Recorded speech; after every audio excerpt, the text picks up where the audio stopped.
My fiancée hid her ring, played the office's single girl. Now she's jobless, and begging me for help after I vanished with the wedding fund. My fiancée has never worn her engagement ring to work. When I asked why, she answered, "It's not professional, and I don't owe anyone my relationship status." I let it go until one of her coworkers emailed me a group photo with the title, "Office's Favorite Single Girl." I didn't say anything. 3 days later, I made a single move that blew everything up. She has been blowing up my phone ever since, pleading with me to help her. I did not notice it at first. You'd think a man would notice when his fiancée isn't wearing the $18,500 engagement ring he saved for 2 years to purchase her. But Martha was astute about it.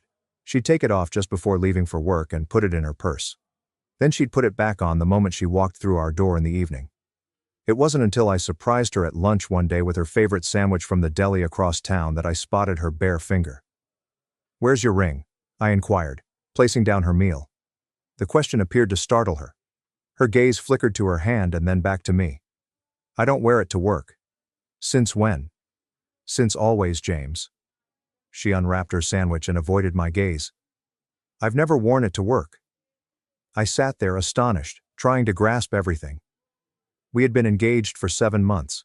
She had never mentioned this habit. "Is there a reason why? Does it get in the way of typing or something?" I inquired, attempting to maintain a casual tone as my imagination raced through darker possibilities. "It's not professional," she replied dismissively, waving her nude left hand. "And honestly, I don't owe anyone my relationship status. It's easier to keep things strictly business." I dropped it. I didn't want to appear like an insecure, domineering fiancé causing a scene in her office. But it nagged me all afternoon. That evening I brought it up again while she was preparing supper. "I didn't realize your workplace was so traditional about jewelry. Seems odd in 2023. Martha sighed heavily and set down her knife. "James, you're overthinking this. Lots of professional women don't wear engagement rings to work. It changes how male colleagues treat you. It's my choice." "Sure. I respect that. Just wish you'd mentioned it." She rolled her eyes. "Do I need to report every piece of jewelry I decide not to wear?" That's how the talk concluded. I feel a little silly for even bringing it up, slightly irritated, but successful in preventing more conversation. Except for what happened 2 weeks later, I could have easily forgotten the entire event. I was going through Instagram when I saw a post from Keith, one of Martha's co-workers whom I had met at their holiday party. It was a group photograph from an office happy hour. Martha was in the center of the group, holding a cocktail and giggling. The message was as follows: "Thursday drinks with the team. Office's favorite single girl showing us how it's done. Work family. Thirsty. Thursday. Single girl." I focused on those 2 words until my vision clouded. Then I focused in on her left hand, which was visible around her cocktail glass. There is no ring, obviously. The hashtag in the caption, however, took my breath away. This wasn't simply about not wearing a ring. She actively presented herself as single. Martha returned home that night to find the ring on her finger, as it always is. She greeted me with a friendly kiss. I didn't confront her or disclose the photo. Instead, I watched and waited. The next morning, just before leaving, she removed the ring and stashed it away in her purse. "Have a great day, babe," she said, as the door closed behind her. I sat at our kitchen counter for quite some time after she departed. Before I proposed, we had been together for 3 years, and lived together for 2. I thought I recognized her. Now I was wondering what else I'd missed. That afternoon, I called my pal Eric, who works in the same industry as Martha, business consulting. I summarized the situation without mentioning specifics. "Man, that's not normal," Eric stated plainly. "I know plenty of married women in the field. No one's hiding rings for professionalism anymore. This isn't 1962. "That's what I thought," I answered. "Look, I don't want to put ideas in your head, but you might want to dig a little deeper." I didn't need any encouragement there. That evening, while Martha was showering, I did something I'm not proud of. I checked her phone. Never done it before. I always respected her privacy. But the ring had shaken a key part of my trust. What I discovered was worse than I had imagined.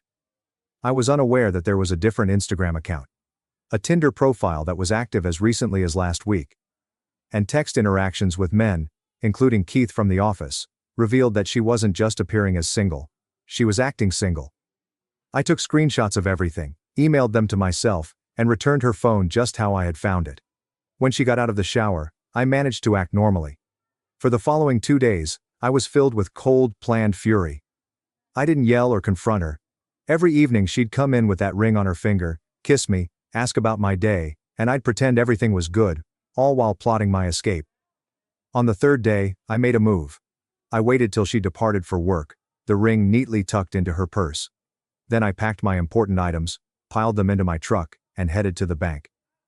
See, I had been saving for our wedding. A separate account with $42,000 put aside for everything, including the venue, catering, and honeymoon.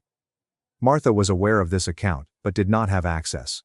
She had no idea that I had secretly added her name to it last month. I had intended to tell her at dinner that weekend that she would have complete access to the wedding finances and could book whatever she wanted. What a surprise, huh? At the bank, I closed the account entirely. All the cash went back into my own account, which she couldn't touch. Then I drove to my friend Mark's lake cottage. He agreed to let me stay there while I figured things out. Text messages began at 2:17 p.m. James, what the hell were you doing? The wedding venue has just called. They stated that our money had bounced. I called the bank, and they told me the account was closed. Answer the phone right now. I did not respond. I just watched the notifications build up. By dusk, her tone had shifted. James, please speak to me. I don't comprehend what's going on. Whatever you suspect is going on, we can repair it. Please call me back. I love you. Please do not do this. The next day, she must have gone home over lunch and discovered some of my belongings missing. That's when the terror set in. You moved away without speaking to me? What the hell is wrong with you? This is ridiculous. You can't waste 3 years for nothing. Please, James. I beg you. Whatever the issue is, we can work it out. Nonetheless, I said nothing. Just documented everything. Then her most recent communication took me off guard. Oh God. Did anyone tell you anything? Is this regarding work-related issues? I can explain anything, I swear. It's not as you think. That evening I finally ended my silence. I sent her just 4 items. A screenshot of Keith's Instagram post. A screenshot from her Tinder profile. A screenshot of her text to Keith claiming how I was unaware of them. A photograph of my empty ring box. No comment. There's no furious message, just the evidence. Her response was quick. Phone calls, messages, and emails. She arrived at our apartment, which was now solely hers after I paid the following 3 months' rent, but removed myself from the contract. When she couldn't find me, she tried contacting my friends, family, and even my boss. She was hysterical, crying, and imploring others to tell her where I was. Nobody did, because no one knew. Except Mark, who has been my best buddy since 5th grade, and would rather cut off his own arm than betray me. After 3 days of quiet from me, her texts became increasingly urgent. My credit card is maxed up so I can't even buy food. I was banking on the joint account to cover the rent next week. I'm terrified. Please help me. Keith just told me that they're letting me go from work. Someone forwarded the screenshots to HR. Was it you? How could you do this to me? My parents won't even speak to me. What have you told them? For the record, I did not send anything to HR or her parents. Did not have to. Keith panicked when he discovered I had their texts and confessed everything to their supervisor in an attempt to get ahead of the situation. What about Martha's parents? They figured it out when she called in hysterics about my emptying our wedding account. Her father called me instantly and I answered. When he heard my side, including viewing the evidence, he simply sighed heavily and remarked, "She's always been her own worst enemy." I am sorry, son. It has been 2 weeks now. I've relocated to a new flat. I filed for a clean break. Fortunately, we weren't married yet, so it's only a matter of dividing our few shared belongings. I kept the furniture I brought into the relationship and let her keep the items we purchased together. Fair is fair. What about the ring? Still in my truck's glove compartment. Part of me wants to sell it and recoup my losses. Other half wants to remember that even people who gaze at you with tears of delight after accepting a proposal may be living a parallel life. Last night, I finally responded to one of her calls. Not out of weakness or forgiveness, but to put an end to it. "What do you want, Martha?" she cried. "I need help, James. They are threatening eviction. My cards are all maxed out. I have no one else to turn to." "You had me," I replied gently. "A man who loved you enough to buy you a ring you never wore and set aside money for a wedding you never intended to have. And you threw it away." These are your choices, not mine. I've made a terrible mistake, she sobbed. I was bewildered and dumb. We can fix this. There is no us anymore, Martha. Figure it out for yourself. I hung up and blocked her phone. Then I poured myself 2 fingers of whiskey and felt a sense of peace settle in. The worst aspect of betrayal is not the lies they tell you, but the reality they disclose about themselves. Martha's actions, rather than her words, revealed who she truly was. And I believed her. Walking away and locking the door behind you might sometimes be the most effective gesture you can make, instead of confronting someone. Update. A week later, I did not anticipate this post to receive so much attention. Thank you for all of your messages of support and prizes. Several folks requested updates, so here's where things stand a week later. First, to respond to the most typical questions. Yes, I kept track of all the money I placed into the condo and wedding fund. No, she cannot sue me for the wedding account, because I consulted with my lawyer before shutting it. Yes, the ring is legally mine, because the engagement ended owing to her adultery. In my state, engagement rings are treated as conditional presents. Martha's attempts to reach me changed to social media following my last post, as I had banned her phone number.